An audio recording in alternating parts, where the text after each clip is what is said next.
எப்படி பேச்சை துவங்குவது என்கிற யோசனையில் ஆழ்ந்தவளாய் காணப்பட்டாள் மனோ. அவள் எதிரே அவளை மணக்க விரும்பி சம்மதத்தை எதிர்நோக்கியபடி விவேக் அமர்ந்திருந்தான். மனோ பேசணும்னு சொல்லிட்டு அமைதியாக இருக்க கேட்ட விவேக்கை ஏறிட்டாள் மனோ. பேச ஒன்றுமில்ல, ஒரே ஒரு கேள்விதான்.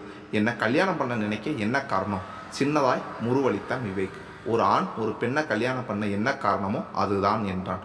உங்கள் பதில் வழக்கமான கல்யாணத்திற்கு, ஆனால் நான் விதிவிலக்கு.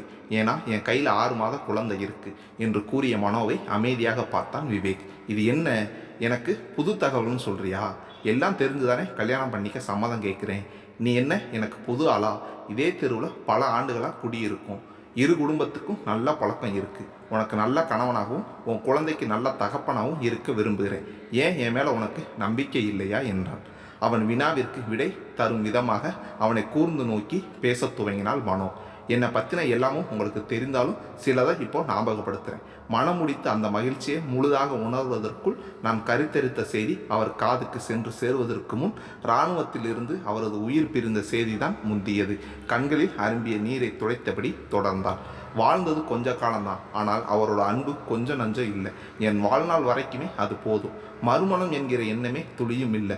அப்பா வந்து என்கிட்ட உங்கள் விருப்பத்தை சொன்னதும் கொஞ்சம் நான் யோசித்தேன். அதான் உங்ககிட்ட பேசலாம்னு வர சொன்னேன். மறுபடியும் கேட்குறேன்னு நினைக்காதீங்க. உண்மையான காரணத்தை உங்கள்கிட்ட எதிர்பார்க்கிறேன் என்றான். சற்றே மௌனித்த விவேக் பின் பேச ஆரம்பித்தான். உண்மையாக சொல்லணும்னா அது தியாகம்னு கூட சொல்லலாம். என் வாழ்க்கைக்கு ஒரு அர்த்தம் வேணும். அது உனக்கு மறுவாழ்வு கொடுக்கறதுல கிடைக்கும்னு நம்புகிறேன். இதுதான் காரணம். போதுமா என்று கேட்டுவிட்டு சிரித்தவனை ஆழமாய் பார்த்தாள் மனோ.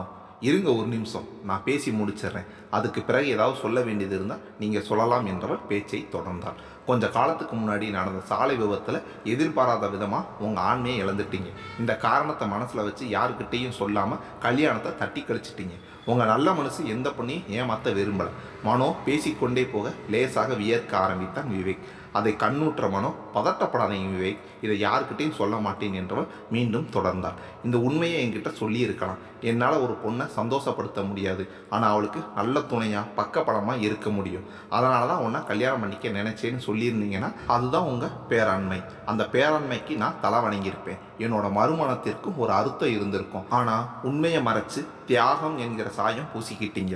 வாழ்க்கைக்கு தியாகத்தை விட உண்மை அவசியம். உங்களுக்கு புரிஞ்சு இருக்கும்னு நம்புகிறேன் என்றவளை எதிர்நோக்க வைக்கி தலை குனிந்து வெளியே சென்றான் விவேக்.